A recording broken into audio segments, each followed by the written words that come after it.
우리 하나님 말씀 에베소서 6장 5절 8절입니다. 에베소 6장 5절부터 8절까지 찾으셨으면 아멘. 우리 같이 읽도록 하겠습니다. 종들아 두려워 말고 떨며 성실한 마음으로 육체의 상전에게 순종하기를 그리스도께 하듯 하라. 눈가림만 하여 사람을 기쁘게 하는 자처럼 하지 말고 그리스도의 종들처럼 마음으로 하나님의 뜻을 행하고 기쁜 마음으로 섬기기를 주께 하듯 하고 하나님에게 하듯 하지 말라. 사람에게 이는 각 사람이 무슨 선한 해야든지 종이나 자유인이나 주께로부터 그대로 받은 줄을 알미라. 아멘. 7절에 기쁜 마음으로 섬기기를 주께 하듯 하고 사람에게 하듯 하지 마라 그랬죠. 오늘은 성공을 위한 섬김의 생활이라는 제목으로 같이 은혜를 받고자 합니다. 저도 이 메시지를 준비하면서 제가 많이 은혜 받고요. 우리는 그냥 가만히 있어도 저절로 성공이 되어지는 건 아니거든요. 사람이 해야 될 일이 있고요. 하나님께서 해주셔야 될 일이 있습니다. 사람이 할 일은 해야 돼요. 사람이 할 일도 안 하면서 하나님 해주세요 이렇게 하는 것은 그건 잘못된 신앙이에요. 그래서 사람이 성경을 자세히 보면 사람이 해야 될 일이 있고요. 하나님께서 해주시는 그 일, 영역이 있거든요. 예를 든다면 예수님께서 말씀을 전하신 다음에 장정만 5,000명이 있었다고 그랬죠, 성경에. 근데 때가 됐단 말이에요. 먹을 게 하나도 없어. 그때 계산 빨른 빌립이 이 사람들이 다 먹으려면 300데나리온은 있어야 됩니다. 300데나리온이면 얼마냐면요. 쉽게 계산하면 한 데나리온이 하루 일당입니다. 그냥 노동하는 분들 하루 일당이에요. 그러니까 지금 우리가 이 노동하시는 분들 하루에 평균 기술 좀 있으면 10몇만 원 받고 보통 10만 원 받잖아요. 그러면 300일 일할 거 300데나리온. 그럼 얼마예요? 네? 지금 10만 원씩 치면 3천만 원. 3천만 원 있어야 먹을 수 있다는 거죠. 그러니까 돈이 있어요, 없어요, 그때? 없잖아요. 근데 어린아이가 도시락 하나 싸온 거예요. 보리떡 몇 개? 네, 물고기 2마리. 그거 내놓은 거예요. 그거 내놓는 건 사람이 해야 돼요. 거기다 이제 축복 기도를 주님이 하시고 그걸 떼주니까 계속 나눠 먹을 수 있게 되는 거죠. 그래서 장정만도 5,000명이 먹고 12바구니가 남았다고. 할렐루야. 또 베드로가 밤새 고기 잡았는데 하나도 못 잡았다 그랬어요. 그런데 예수님께서 그 배를 빌려 타시고 말씀 전하는 후에 깊은 곳에 가서 뭐하라? 예, 깊은 곳에 가서 금을 내리는 건 우리가 해야 되는 거예요. 그리고 많이 잡게 하는 건 누가 해주셔요? 예, 고깃대를 몰아다가 많이 잡게 해주시는 분은 하나님이시라니까요. 할렐루야. 그러니까 우리가 이걸 잘 이해를 하셔야 됩니다. 우리 기독교는 무속신앙적인 사상을 가지면 안 되거든요. 반드시 내가 할 일을 찾아야 돼요. 그리고 우리는 기도도 그래요. 성숙한 기도는 간구 기도만 하는 것이 아니라 우리는 내가 무엇을 할까요? 어떻게 할까요? 이 기도를 해야 돼요. 내가 내 사업이 잘 되기를 위해서 내가 무엇을 어떻게 해야 되나요? 이 기도를 해야 또 우리 가정의 평안과 우리 가정의 축복을 위해서 내가 무엇을 어떻게 할까요? 그럴 때 응답이 온다니까요. 저도 이제 목사로서 우리 동신교회 부흥을 위해서 기도하잖아요. 하나님, 우리 교회 부흥을 위해서 그냥 무조건 부흥만 시켜주세요. 부흥만 시켜주세요. 그런다고 되는 게 아니란 말이에요. 우리 교회 부흥을 위해서 내가 무엇을 어떻게 할까요? 그 기도를 해야 돼요. 제가 그 기도를 하는데 어느 날이요. 제가 그 교회 부흥을 해서 기도를 하는데 사도행전 9장 31절이 마음에 확 와 닿는 거예요. 저는 그때 사도행전 9장 31절 말씀 몰랐었거든요. 무슨 내용인지를. 그래서 마음에 확 와 닿아서 찾아서 읽어본 거예요. 한번 볼까요? 사도행전 9장 31절. 여러분 이해를 돕기 위해서 제가 간증입니다. 간증 하나에. 그래서 사도행전 9장 31절을 기도 중에 마음에 성경 구절이 떠올라서 찾아봤어요. 그랬더니 같이 읽어볼까요? 그리하여 온 유대와 갈릴리와 사마리아 교회가 평안하여 든든히 서가고 주를 경외함과 성령의 위로로 진행하여 수가 더 많아지니라. 예, 이 말씀이 막 와 닿는 거예요. 그래서 우리 교회가 부흥되려면 첫째로 평안해야겠구나. 아멘? 평안해야 돼. 근데 교회가 평안하려면 이간자가 없어야 돼요. 자꾸 이 사람 저 사람한테 가서 이 사람 흉보고 저 사람한테 가서 이 사람 이렇게 이간자가 있으면 교회가 평안치를 않아요. 늘 겉으로는 웃어도 속으로는 서로 미워하게 되고 시기하게 되고 질투하고. 그러면 그건 겉만 포장만 편안하게 보이는 거지 속은 아니잖아요. 근데 하나님은 뭐 보신다고 그랬죠? 하나님은 겉 보는 게 아니라 속을 보고 계신다고 그랬잖아요. 그래서 우리는 정말 우리 성도들끼리 마음에 시기와 질투와 미움과 이런 것이 없이 서로 화목한, 서로 신뢰하고 서로 사랑하는 이런 평안함이 첫째 있어야 된다 그 말이죠. 그래서 저도 그 문제를 놓고 막 기도한 겁니다. 그 다음에 두 번째는 뭐예요? 주를 경외하는 것. 우리 온 성도들이 주님을 경외해서 아멘? 성령의 위로로 진행될 때 우리 교회가 성령의 위로로 진행되는 교회가 돼야 돼요. 그럼 인간의 수단 방법을 될 수 있으면 쓰지 말고 성령의 인도를 받아야 된다 그 말이죠. 할렐루야. 기도하세요. 그럼 성령의 인간 수단 쓰면 우선은 되는 것 같은데 그게 또 탈이 나요. 그 뒤에는. 그러니까 그러지 말고 좀 늦는 것 같아도 그러지 말고 하나님께서 역사하실 때 기다리고 성령의 위로로 진행되는 우리가 좀 힘들어도 그렇게 하다 보면 복이 될 줄 믿습니다. 그래서 이제 이 말씀을 제가 깨달으면서 우리 교회가 부흥되기 위해서는 첫째 평안해야 된다. 그러기 위해서는 이간자가 없이 해야 된다. 그게 이제 이간자 없이 하는 건 우리가 해야 돼요. 그 다음에 평안을 주시고 인도하시는 분은 하나님이 하신단 말이에요. 그러니까 우리는 그냥 가만히 있으면서 다 해주세요 그러면 안 된다니까요. 무슨 말인지 이해가 되죠? 그래서 우리도 우리 모든 생활이 마찬가지예요. 하나님의 응답 받으려면 내가 할 일을 내가 어떻게 할까요? 할 일을 구하세요. 그럼 반드시 성령의 감동으로 깨달음을 주실 거예요.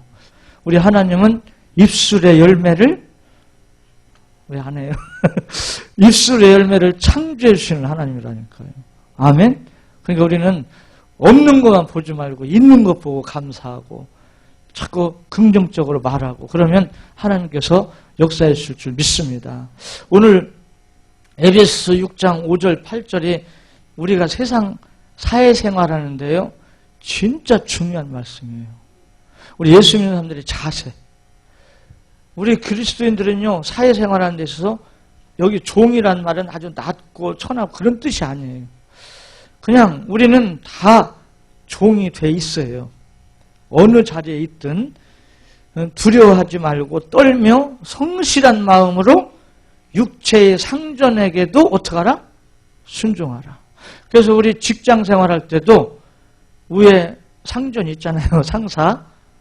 내가 평사원이면 팀장이라든가 실장이라든가 과장이라든가 부장이 높아, 과장이 높아, 부장이라든가 이렇게 위에 분들 있잖아요. 그분들한테 어떻게 하래요? 대답 좀 해요. 예? 예? 그분들에게 눈가림만 하지 말고 그 그리스도께 하듯 순종하는 마음으로 섬기라는 거예요. 그런 자세를 가지라는 거예요. 비록 내 윗사람이 나보다 조금 지식이 좀 떨어지고 약간 어떤 면에서 좀 부족해도 무시하면 안 된단 말이에요. 그래도 섬기고 귀히 여기고 받들고 그러면은 결국은 누가 점수 따? 같이 해요. 결국은 내가 점수 따는 거 아니에요. 그걸 점수 따야지 이렇게 그런 마음과 그러는 게 아니라 이게 우리 그리스도인들의 기본 삶의 중요한 자세예요. 그래서 6절에 어느 곳에서 무슨 일을 하든 눈가림만 하여 사람을 기쁘게 하는 자처럼 하지 말고 그리스도의 종들처럼 마음으로 하나님의 뜻을 행하고, 그러니까 하나님의 뜻이라는 것은요 뭡니까?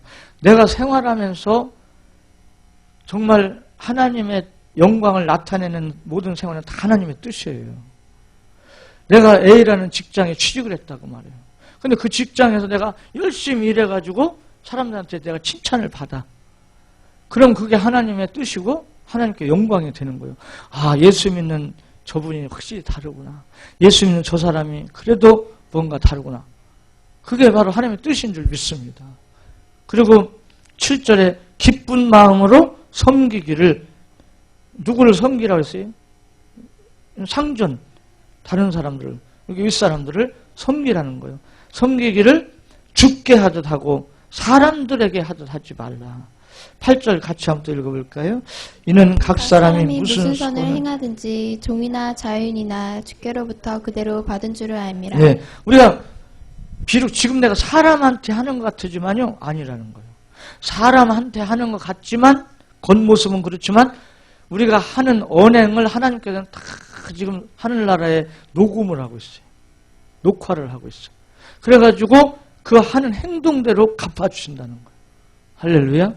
저는요, 이 말씀 보면 간증할 분이 한 분 있어요.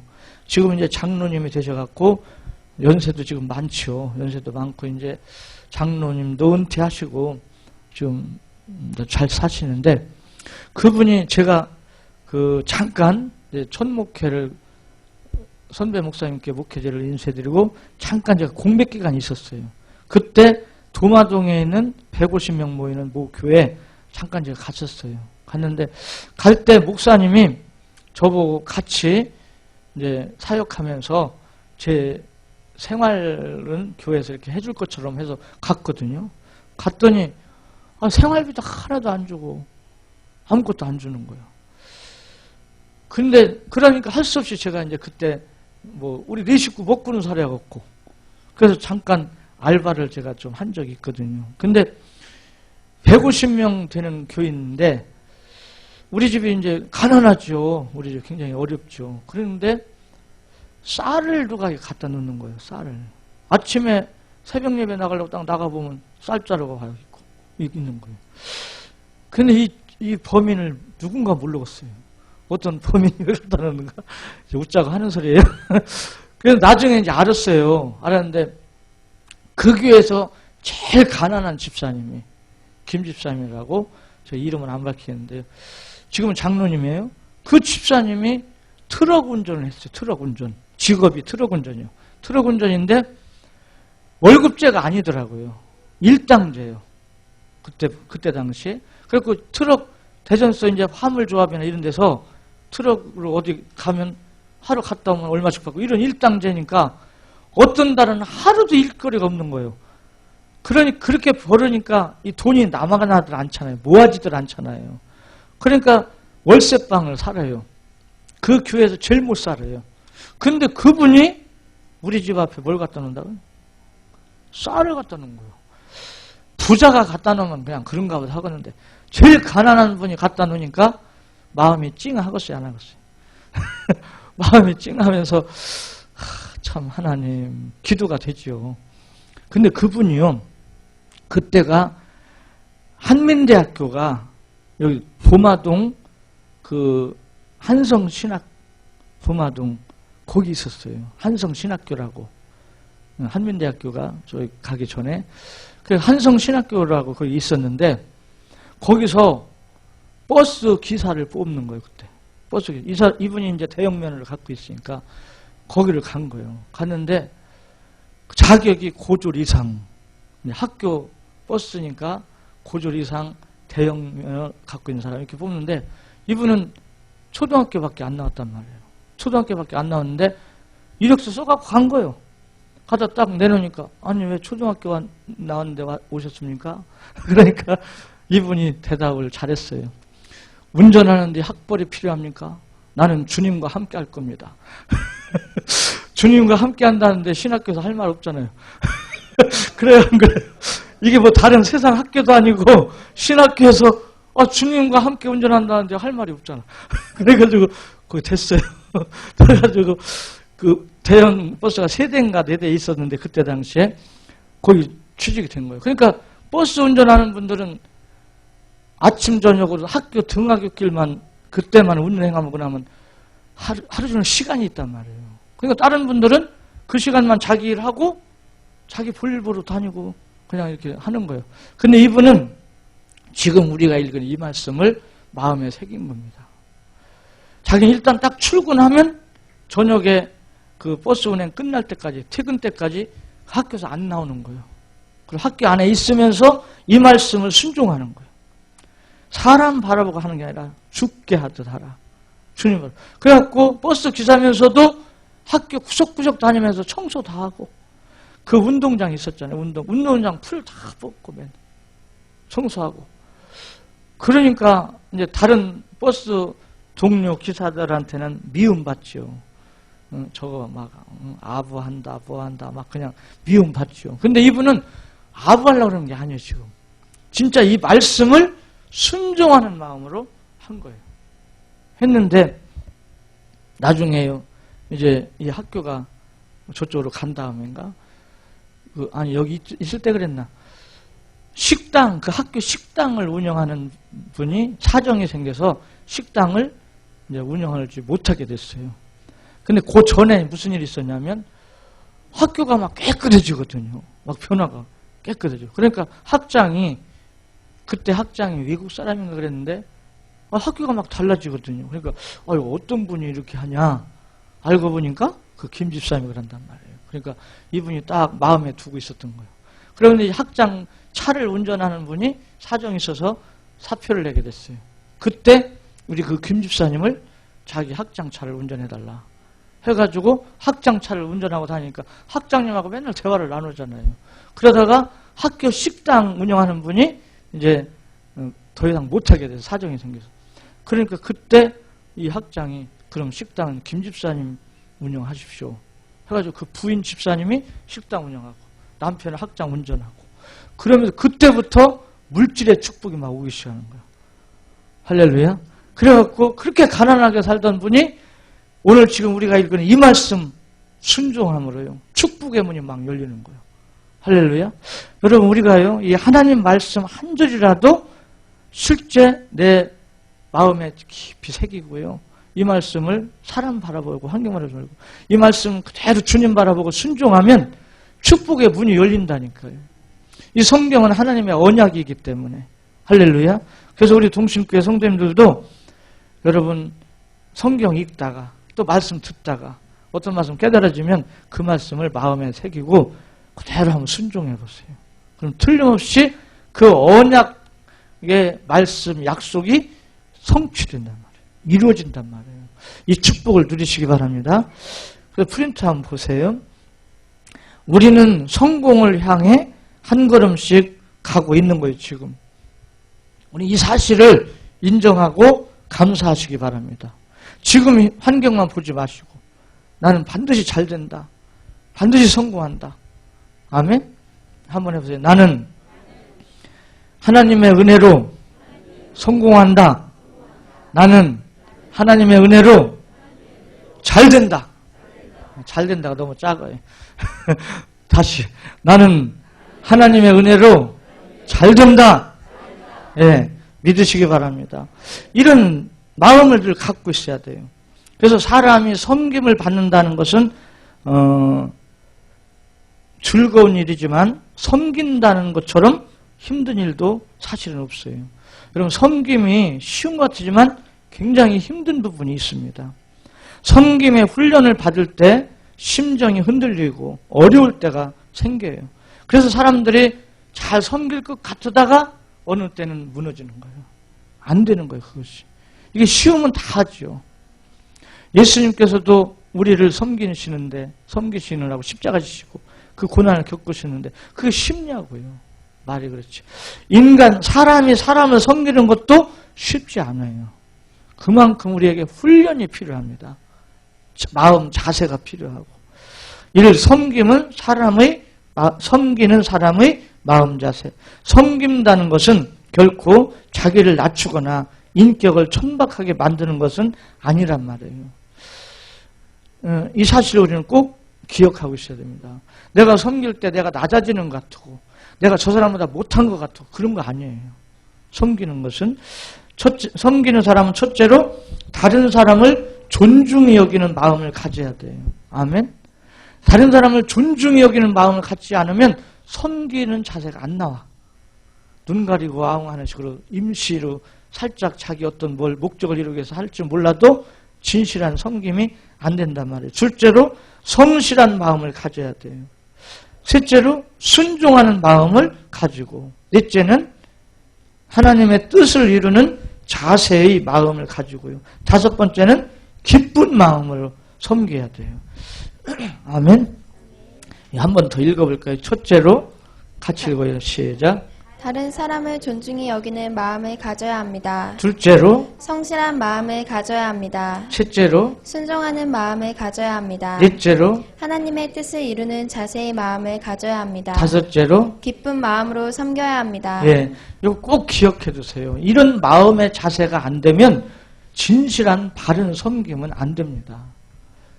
진실한. 그래서 골로새서 3장 22절 24절 거기 같이 한번 읽습니다. 종들아 모든 일에 육신의 상전들에게 순종하되 사람을 기쁘게 하는 자와 같이 눈가림만 하지 말고 오직 주를 두려워하여 성실한 마음으로 하라. 무슨 일을 하든지 마음을 다하여 주께 하듯 하고 사람에게 하듯 하지 말라. 이는 기업의 상을 주께 받을 줄 아나니 너희는 주 그리스도를 섬기느니라. 아멘. 그래서 종들은 주님께 속한 사람들을 말하는 거예요. 우리 예수 믿는 사람들은요, 육신의 상전에게도 순종하고 사람을 기쁘게 하기 위해서 어떤 일을 하지 말고 눈가림만 하지 말고 주를 두려워하는 마음으로 성실한 마음으로 죽게 하듯 무슨 일을 하든 죽게 하듯 하라는 거예요. 그러면은 그걸 다 누가 보고 계세요? 주님이 보고 계세요. 그래서 축복하시는 줄 믿습니다. 그렇게 할 때 기업의 상을 준대요. 기업의 상. 기업의 상이 뭐예요? 물질적인 축복, 육신의 축복이 따라온다 그 말입니다. 할렐루야. 그러니까 우리는 성경의 이런 말씀들을 마음에 두고 이런 삶의 바른 자세를 가져야 될 줄 믿습니다. 그리스도인은 어떠한 일을 하든지 주님께 하듯 하고 기쁜 마음으로 섬기는 생활을 할 때 기업의 상을 받게 된다. 역대상 28장 9절 같이 읽습니다. 내 아들 솔로몬아, 너는 내 아버지의 하나님을 알고 온전한 마음과 기쁜 뜻으로 섬길지어다. 여호와께서는 모든 마음을 감찰하사 모든 의도를 아시나니 내가 만일 그를 찾으면 만날 것이요 만일 내가 그를 버리면 그가 너를 영원히 버리시리라. 예, 하나님께서요 여기 또 말씀하시는데 이제 솔로몬에게 한 말씀이지만 우리에게 준 말씀이에요. 하나님의 아버지의 하나님을 알고 온전한 마음으로 기쁜 뜻으로 섬겨라. 우리는 하나님을 알고 온전한 마음, 기쁜 뜻으로 사람을 섬기는 또 하나님을 섬기는 그런 생활이 되어야 된다는 거죠. 여호와께서는 모든 마음을 감찰하사 모든 의도를 아신다는 거예요. 우리 속을 왜 저렇게 하는가 그 동기, 그 생각, 그 뜻을 다 알고 있다는 거죠. 사람은 일시적으로 속일 수 있을지 몰라도 하나님은 못 속여요. 그러니까 우리는 하나님 앞에 진실한 마음, 선한 마음, 깨끗한 마음, 성실한 마음을 가지고 진실한 섬김의 생활이 이루어지면 그 축복을 하나님께서 해주신다는 거죠. 여호수아는 모세의 수종자로 모세를 섬김으로 모세의 후계자가 되었잖아요. 성공할 그리스도인은 첫째로 하나님을 알고 온전한 마음과 기쁜 뜻을 가지고 하나님을 섬기고 둘째로 사람을 주님 섬기듯 섬기는 대상이 있어야 된다는 거예요. 아멘. 그래서 여호수아 1장 1절에 여호와의 종 모세가 죽은 후에 여호와께서 모세의 수종자 눈의 아들 여호수아에게 말씀하여 이르시되 여호수아가 그냥 모세의 후계자가 된 것이 아니에요. 여호수아도 모세를 따라다니면서 수종자, 섬겼단 말이에요. 그러면서 훈련을 받은 거예요. 그렇기 때문에 여호수아를 모세의 후계자로 세운 거지. 어느 날 딴 데가 있는, 딴 일 하고 있는 여호수아를 탁 들여다가 모세 후계자로, 그게 아니란 말이죠. 오늘 우리도 누군가를 섬기는 사람이 있어야 돼요. 아멘. 부모님을 섬기는 건 당연한 것이고, 형제도 섬기고, 학생들은 선생님을 섬기고, 아멘. 직장에서도 위에 상사, 동료, 섬기는 마음으로 관계를 맺는다면 그게 축복이 되는 줄 믿습니다. 이게 우리의 성경에서 우리에게 가르치는 교훈이잖아요. 두 번째, 섬김의 가치를 이해해야 됩니다. 섬김의 생활은 성공을 위해 좋은 기회임을 명심해야 합니다. 섬김이 성공에 유익되는 몇 가지는 첫째로 같이 읽을까요? 첫째로, 심는 대로 거두는 법칙입니다. 섬기는 대로 또한 섬김을 받게 되는 것입니다. 예, 우리 인생 삶은요, 심는 대로 거두는 거예요. 내가 남을 섬기면 나도 또 섬김을 받게 되고, 그게 또 이게 삶이라는 건 돌고 도는 거예요. 그러면서 서로가 잘 될 줄 믿습니다. 둘째로, 성공의 유지는 다스리는 데 있으며 다스림은 섬김의 훈련에서 있게 됩니다. 예, 여기 다스림이라는 것은요, 우리는 나에게 닥친 환경, 나에게 닥친 모든 것을 내가 지혜롭게 잘 다스릴 줄 알아야 돼요. 다스리지 못하고 눌려버리면 거기서 인생 실패합니다. 예를 든다면 그 인기 있고 한때는 돈도 잘 벌고 인기도 있던 연예인들이 어느 날 인기 좀 떨어지고 조금 어려움이 있다고 해서 자살을 해버려요. 좀 어려운 환경이 좀 생겼다고 해서. 그건 왜 그래요? 그 환경을 다스리지 못하는 거예요. 다스리지 못하고 그 환경에 눌려버리는 거예요. 마음이. 눌리니까 그걸 못 이기고 자살해버리잖아요. 여기 다스린다는 말은 우리가 사람을 다스린다 그런 뜻보다도 나에게 주어진 모든 환경, 모든 것을 다스리라고 말이죠. 제가 얼마 전에 어느 분을 만났는데 그분이 자꾸 그 말을 하더라고요. 인생 살아가는데 많은 일들이 닥치는데 내가 피하지 못할 일이라면 즐기자. 자기 생활 주관이래. 그게. 그래서 가만히 듣고 보니까 일리가 있어요. 우리가 피하지 못할 일들이 우리가 닥쳐진단 말이에요. 그럼 그것을 갖다가 낙심하고 좌절하고 눌리고 그러면 우리는 실패한단 말이에요. 그것을 즐기면서, 그러니까 다윗은 사울왕한테 막 쫓겨다니면서 얼마나 고난이 심했어요. 그러면서도 즐겼어요. 구원의 하나님으로. 그것을 즐기면서 기회를 기다린 거예요. 근데 기회가 딱 오잖아요. 하나님 역사하시잖아요. 그러니까 우리가 이 섬기는 것은요, 다스리는 훈련이 되는 겁니다. 그러니까 이게 보통 축복이 아니에요. 셋째로, 섬기는 생활은 성공을 위해 가장 좋은 기회를 만드는 것입니다. 예, 섬기는 것은요, 내가 손해보는 게 아닙니다. 성공을 위한 기회가 온다는 것이죠. 섬기는 생활은 성공을 저축하는 생활입니다. 그러므로 섬기는 일은 타인을 위하는 것이 아니라 누구를 위한 거예요? 자신을 위하는 생활임을 우리가 꼭 기억해야 됩니다. 한번 해볼게요. 섬기는 것은 생활은 나를 위한 생활이다. 예, 이게 맞는 거예요. 예레미야 40장 9절 같이 읽어보겠습니다. 사반의 손자 야이감의 아들 사람들에게 맹세하며 이르되 너희는 갈대아 사람을 섬기기를 두려워하지 말고 이 땅에 살면서 바벨론의 왕을 섬기라. 그리하면 너희에게 유익하리라. 예, 이렇게 섬길 때 유익이 온다는 거죠. 섬기기를 두려워하지 말고 섬기면 유익해 된다. 마태복음 20장 28절 인자가 온 것은 섬김을 받으려 함이 아니라 도리어 섬기려 하고 자기 목숨을 많은 사람의 대속물로 주려 함이니라. 예, 마가복음 10장 44절 45절 너희 중에 누구든지 으뜸이 되고자 하는 자는 모든 사람의 종이 되어야 하리라. 인자가 온 것은 섬김을 받으려 함이 아니라 도리어 섬기려 하고 자기 목숨을 많은 사람의 대속물로 주려 함이니라. 예, 예수님께서도 섬김을 받으러 온 것이 아니라 섬기러 왔다고. 뒷페이지에 봅니다. 예수님께서도 섬김 받는 것이 아니라 섬기러 왔다고. 히브리서 9장 1절에도 첫 언약에도 섬기는 예법과 세상에 속한 성소가 있더라 그랬거든요. 여기 첫 언약에 섬기는 예법이 있었다는 거죠. 여기 섬기는 예법은 하나님께 나가는 사람의 예배 자세가 있었다는 거죠. 세상에 속한 성소는 이 땅의 교회는 불완전한 교회라는 것을 가르쳐주고 있습니다. 이 불완전한 교회에서 하나님을 섬기는 것도 예법이 있다는 거예요. 섬기는 방법이 있다 그 말이죠. 오늘 우리도 하나님을 섬기고 사람을 섬기는 것도 방법이 있어요.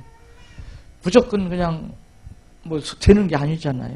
그런 걸 우리는 성경을 통해서 잘 알고 순종하면 축복이 되는 줄 믿습니다. 세 번째, 섬김을 통한 유익. 섬김이란 쉬운 것이 아닙니다. 성심성의껏 애정을 쏟아 섬기는데도 상대는 전혀 몰라주거나 오히려 바보 취급을 하거나 더 심한 것을 요구하거나 이용하려 하는 경우도 있다고 말입니다. 진실하게 섬기는 마음으로 대하는데도 오히려 바보 취급을 해요. 저 사람 나보다 못하니까 나한테 어떤 유익을 얻으려고 저러는 것이지? 이러면서 그 진실을 몰라주고 오히려 우습게 본단 말이에요. 그리고 심한 것을 요구하기도 하며 예의 없이 가볍게 보기도 한다고 말입니다. 오해하지 마세요. 제가 가양동 있을 때 이걸 제가 체험을 했어요. 사실 내가 거기서 말은 안 했지만 그때는 이제 대학생들이 전도돼 갖고 막 성장하면서 30대 초반 이런 우리 그 젊은이들이 있을 때 제가 목사면서도 참 때로는 친형제처럼 때로는 친자식처럼 이렇게 친숙하게 허물 없이 가깝게 지내주고 이렇게 하니까 저는 섬기는 마음으로 그런 거예요. 실제적으로 저희 마음은 그랬는데 버릇이 없어지더라고요. 목사를 대하는 자세가. 우리 속담에 손자 이뻐하면 뭐가 안 나면 한다고. 수험을 다 이게 제가 이게 자꾸 친숙하게 친하게 대해주니까 우리는 그걸 알아야 돼요. 그래도 기본적인 예의를 지킬 줄 알아야 돼요, 우리가. 근데 제가 친숙하게 대해주고 막 이렇게 가깝게 대해주고 하니까 나중에는 저를 갖다 가볍게 보는 거예요. 그러고서 저한테 요구하지 말아야 될 어떤 부분까지 요구를 하는 거예요. 한번 제가 화를 한번 낸 적이 있어요. 뭐냐면 부흥 집회를 앞두고 이제 몇 분 이렇게 집사님들이 부흥 강사 대접하는데 뭐 선물이니 이것저것 하다 보면 또 많이 들잖아요, 돈이.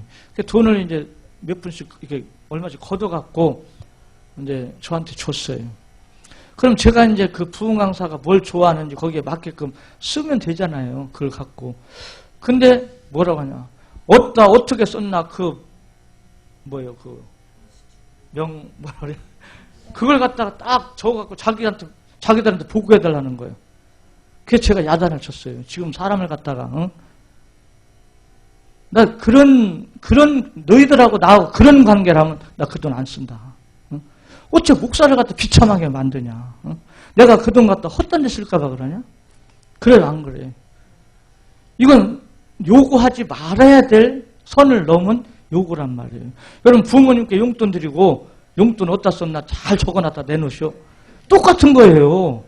그런 용돈 안 받는 게 낫지. 기분 나쁘고 그거 받을 쓰겠어요? 그러니까 목회자한테 그런 걸 요구하는 것은 똑같은 거예요. 그런 거예요. 그래서 얼마나 제가 마음이 상해야죠. 이놈 자식들이 말이에요. 이뻐해줬더니 너무 목사를 갖다가 가볍게 여기고 이거 도에 지나친 이런 버르장머리 분이 나오는구나. 제가 그때 그걸 느낀 거예요. 그러니까 나는 그들을 그냥 사랑하는 마음으로 섬기는 마음으로 위해줬더니 오히려 이걸 사람을 갖다 더 가볍게 보고 함부로 대하고 가볍게 말을 하고 판단하고 그런단 말이에요. 근데 이것이 이제 저만 그런 것이 아니라 인간 세상에서 사람들이 참 부족하다 보니까 이런 일이 많이 생겨요. 저만 그런 게 여러분도 이제 누군가를 섬기다 보면 오히려 그 사람이 막 이용을 해먹으려고 하고 내 진실을 몰라주고 그런 일이 생길 수 있다고 말해요. 그렇다고 에이 더러워서 못 섬기겠다. 그러면 안 돼요. 그래도 우리 예수 믿는 사람들은 섬겨야 됩니다. 아멘. 그래도 섬김의 자세를 갖고 하면 지금 누가 보고 계세요? 주님이 보고 계세요. 하나님이 보고 계세요. 만약에 제가 가양동서 그게 속이 상하고 기분이 나빠갖고 그 사람들한테 막 대하고 그렇게 하고 거기서 저기 했으면 아마 제가 지금 목회가 아마 안 됐을지도 몰라요. 속은 상하고 막 자존심 상하고 기분 나쁘게 해도 주님 바라보고 그냥 섬기는 자세를 가졌기 때문에 오늘 그래도 귀하신 여러분을 제가 만났지 않나 그런 생각이 들어요. 그러니까 우리가 이렇게 어떤 섬김의 생활을 할 때 때로는 예의 없이 가볍게 보기도 하고 섬기다 보면 인격을 모욕당하는 일이 생길 수도 있고 이런 아픔이 있어요. 그 모든 일이 하나의 과정으로 보며 배우는 기회로 보고 더욱 성숙한 인격을 소유하도록 노력하면 결과는 누가 역사해 주셔요? 하나님이 역사해 주셔요. 아멘. 이것은 목회자뿐 아니라 여러분도 마찬가지예요. 여러분도 가정에서, 직장에서, 사업장에서, 사람들과의 관계에서 자꾸 섬기세요. 섬기다 보면 오히려 가볍게 보고 이용하려고 하고 우습게 보고 함부로 대하고 그런 사람 만날 수 있어요. 그래도 그냥 마음 새키고 이건 누구를 바라보고 하는 거예요? 주님을 바라보고 한다. 아멘. 그러면 축복이 될 줄 믿으시기 바랍니다. 잠언 11장 30절 같이 읽을까요? 의인의 열매는 생명나무라 지혜로운 자는 사람을 얻느니라. 네, 우리가 사람을 귀히 여겨야 돼요. 사람을 얻는 거예요. 이 지혜가 있어야 돼요. 그래서 이 사람을 얻으려면 어떻게 하라 했죠? 잠언 18장 16절 같이 읽습니다. 사람의 선물은 그의 길을 넓게 하며 또 존귀한 자 앞으로 그를 인도하느니라. 네, 사람에게 선물을 하는 것도 진실한 마음으로 섬기는 선물을 할 때 사람을 얻게 되고, 아멘. 그러니까 우리 친구는 두 부류라고 하잖아요. 외견상의 친구가 있고 진실한 친구가 있다 그 말입니다. 외견상의 친구는 고난이 있거나 유익이 없으면 헤어지는 거예요. 버리는 친구예요. 그래서 이런 친구는요. 잠언 19장 4절 같이 읽어요. 재물은 많은 친구를 더하게 하나 가난한즉 친구가 끊어지느니라. 네, 이런 사람들이에요. 돈이 있으면 뭐가 내가 좀 잘 되면 막 쫓아와서 친구하자 그러고 내가 가난해지거나 어려움 당하면 전화도 안 받아요. 그런 친구는 진실한 친구가 아니에요. 세상 술 친구들은 거의 그래요. 거의가. 술 마실 때만 막 좋아하고 그러지. 막상 어떤 일이 딱 닥치면요. 딱 돌아서고. 거의 많이 있거든요. 그 다음에 진실한 친구는 어떤 친구예요? 유익과 상관없이 형제보다 친절하게 지내는 사람. 서로에게 어떤 유익을 주냐 안 주냐 이거 따지지 말고 계산하지 말고 인격적으로 서로 관계 속에서 진실한 친구. 제가 우리 여기 소연이하고 은옥이를 보면서 이 둘이 이런 친구구나 하는 걸 느껴요. 그래서 이런 친구가 어느 제가 책을 보니까요. 이런 진실한 친구가 20명만 있다면 그 사람은 확실하게 인생 성공한다 그러더라고요. 이런 진실한 친구가 20명만 있으면 그 인생은 틀림없이 성공한다 그러더라고요. 우리도 한번 만들어 보세요. 할렐루야. 하나님께서 역사하실 줄 믿습니다. 잠언 17장 17절 같이 읽을까요? 친구는 사랑이 끊어지지 아니하고 형제는 위급한 때를 위하여 낳느니라. 네, 사랑이 끊어지지 않는다. 사랑이 뭐예요? 서로의 관심. 좋은 일 있을 때나 나쁜 일 있을 때나 힘들 때나 어떤 환경에서도 관심이 끊어지지 않고 서로를 위해주는 이런 친구. 잠언 18장 24절 같이 읽어요. 많은 친구를 얻는 자는 해를 당하게 되거니와 어떤 친구는 형제보다 친밀하니라. 네. 그러니까 많은 친구를 얻어서 해야 될 친구는 외견상 친구예요. 이런 친구는 많을수록 오히려 그 친구 많은 것이 해가 됩니다. 화가 됩니다. 그러나 형제보다 더 친밀한 우리 속언에 이웃 사촌이란 말이 있잖아요. 멀리 있는 형제보다 이웃에 있는 사람이 더 가깝게 관계를 맺고 좋은 어떤 일을 할 수 있다는 거죠. 좋은 친구를 만나는 것은 생활에서 참으로 중요해요. 그래서 우리는 이런 친구를 만나려면 선물을 할 줄 알고 섬길 줄 알아라. 아멘. 자, 그 밑에 봅니다. 한국의 교육이념은 홍익인간이잖아요. 홍익인간이라는 뜻이 뭐예요? 인류에게 유익이 되게 하라. 왜 공부하냐? 다른 사람에게 유익을 주는 삶을 살기 위해서 공부하는 거예요. 자립할 수 있는 실력자, 이 홍익인간이 되려면 협조할 줄 아는 미덕의 소유자, 봉사에서 참 기쁨을 맛볼 수 있는 사람, 이런 사람이 홍익인간이라고 그래요. 우리 그리스도인의 생활은 위로 하나님을 잘 섬기고 아래로 이웃과 형제를 잘 섬기면 만점의 생활이라고 볼 수 있어요. 아멘. 그러니까 우리 신앙생활 딴 거 아니에요. 하나님 잘 섬기고 이웃 잘 섬기고.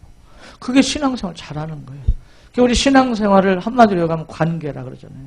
관계. 하나님과의 관계, 이웃과의 관계. 그 관계 속에서 섬기라는 거죠. 한마디로 크리스찬의 생활은 섬기는 생활입니다. 다른 말로 하면 신령과 진정으로 예배드리는 생활과 형제와 이웃에 봉사하는 생활을 잘하면 하나님께서 기뻐하시는 모범적인 생활이라고 볼 수 있다고 말하죠. 영어로 서비스란 말은 예배란 뜻도 있어요. 봉사 혹은 섬긴다는 뜻도 있습니다.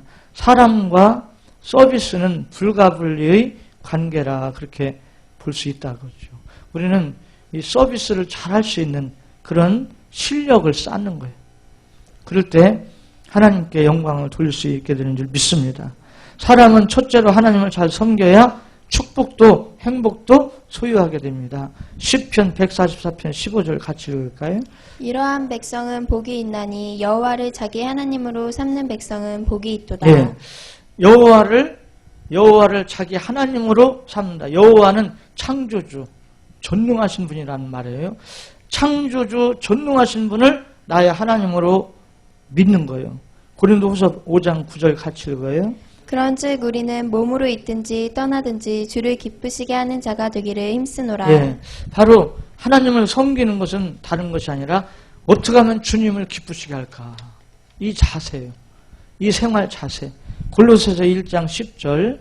주께 합당하게 행하여 범사에 기쁘시게 하고 모든 선한 일에 열매를 맺게 하시며 하나님을 아는 것에 자라게 하시고. 예, 우리는 주님께 합당한 행위, 범사에 기쁘게 주님을 기쁘시게 하고 선한 일에 열매를 맺는 그런 생활에 힘쓰라는 거죠. 데살로니가전서 4장 1절 같이 읽어요. 그러므로 형제들아 우리가 끝으로 주 예수 안에서 너희에게 구하고 견문하노니 너희가 마땅히 어떻게 행하며 하나님을 기쁘시게 할 수 있는지를 우리에게 배웠으니 곧 너희가 행하는 바라 더욱 많이 힘쓰라. 예, 하나님을 어떻게 기쁘시게 해야 되나, 이것이 하나님을 섬기는 거예요. 어떻게 해야 하나님을 기쁘시게 할까? 우리 성경 한 곳 더 볼까요? 에베소서 4장 18절, 에베소서 4장 18절에 보면 그들의 총명이 어두워지고 그들 가운데 있는 무지함과 그들의 마음이 굳어짐으로 말미암아 하나님의 생명에서 떠나게 된다. 그러니까 마음이 굳어지지 않도록 해야 돼요. 여기서 마음이 굳어졌다는 말은 뭐예요? 마음이 교만, 이기주의, 욕심, 자기중심적인 마음으로 꽉 차 있다. 굳어진 마음, 돌 같은 마음. 이것 때문에 하나님의 생명에서 떨어진다는 겁니다. 그래서 우리는 마음은 예수님 마음 품고 부드러운 마음을 갖도록 힘써야 될 줄 믿습니다. 에베소 5장 8절부터 10절 한번 볼까요? 에베소 5장 8절부터 10절까지. 에베소서 5장 8절부터 10절까지 같이 읽습니다. 너희가 전에는 어둠이더니 이제는 주 안에서 빛이라. 빛의 자녀들처럼 행하라. 빛의 열매는 모든 착함과 의로움과 진실함에 있느니라. 주를 기쁘시게 할 것이 무엇인가 시험하여 보라. 예, 빛의 자녀로 살아가려면 핵심이 뭐예요? 주를 기쁘시게 할 것이 무언가 시험하라는 말은 뭐예요? 찾아라. 찾고 그것을 실천하라는 거죠. 그럴 때 하나님께 영광 돌리는 축복된 삶이 이루어질 줄 믿습니다. 그 다음에 프린트에서 보면요, 그 빌립보서 4장 19절에 이 말씀을 우리 다 외우세요. 빌립보서 4장 19절 같이 읽습니다. 나의 하나님이 그리스도 예수 안에서 영광 가운데 그 풍성한 대로 너희 모든 쓸 것을 채우시리라. 네, 여기서 영광 가운데는 하나님을 기쁘시게 하는 가운데 임마누엘을 의미합니다. 하나님을 기쁘시게 하면 임마누엘, 하나님 함께 하심으로 하나님께서 우리에게 뭐 해주세요? 우리 필요한 것을 다 채워주신다는 거예요. 우리 쓸 것을 다 채워주신대. 그러니까 내가 나 쓸 것을 먼저 찾아다니는 것보다도 하나님을 기쁘시게 할 걸 먼저 찾아야 돼요. 그러면은 내 쓸 건 누가 채워주세요? 내 직업을 축복하셔서, 내 삶을 축복하셔서 하나님이 채워주신다고 말이죠. 요한 1서, 그 프린트에 있죠. 4장 20절 같이 읽습니다. 누구든지 하나님을 사랑하노라 하고 그 형제를 미워하면 이는 거짓말하는 자니 보는 바 그 형제를 사랑하지 아니하는 자는 보지 못하는 바 하나님을 사랑할 수 없느니라. 네, 빌립보서 2장 3절 아무 일에든지 다툼이나 허영으로 하지 말고 오직 겸손한 마음으로 각각 자기보다 남을 낮게 여기고. 예, 우리 예수 믿는 사람들은요 허영에 잡히면 안 돼요. 다투지 말고 겸손해서 다른 사람을 나보다 어떻게 여기고? 낮게. 저 사람 나보다 낮아. 그게 아니라 나보다 귀한 분이다. 존귀한 분이다. 다른 사람을 귀하게 나보다 나보다 나은 다른 사람을 나은 사람 잘 이해하세요? 그래서 이런 자세를 갖고 우리가 섬길 때 좋은 열매가 맺힌다는 거예요. 사랑하는 마음으로 귀하게 여기는 마음으로 겸손한 마음으로 다른 사람을 나보다 귀한 사람으로 보며 섬길 때 생활에 축복에 좋은 열매가 맺힌다고 말이죠. 그래서 우리 이사야 32장 8절 한번 같이 한번 보겠습니다. 이사야 32장 8절 찾으셨으면 우리 같이 읽겠습니다. 시작. 존귀한 자는 존귀한 일을 계획하나니 그는 항상 존귀한 일에 서리라. 예, 우리는 어떤 사람이에요? 예, 한번 해보세요. 나는 존귀한 사람이다. 예, 5사람이 안 했어요. 한 번 더. 나는 존귀한 사람이다. 존귀한 사람은 존귀한 일을 계획한다. 예, 존귀한 일이 뭐겠어요? 하나님을 섬기고 이웃을 섬기고 사람 살리는 것이 존귀한 일이죠. 아멘. 이런 일을 우리가 계획해야 돼요. 그냥 되는 게 아니에요. 교회만 왔다 갔다 하면서 그냥 되어지는 게 아니라 내가 계획해서 내가 실천해야 돼요. 그때 존귀한 일이 이루어지고 존귀한 일이 이루어지니까 그 열매가 축복이에요. 믿으시기 바랍니다. 할렐루야. 그래서 그리고 우리가 서로 섬길 때 그것이 또 이루어지고 좋은 열매가 맺히게 될 줄 믿습니다. 기도드립니다.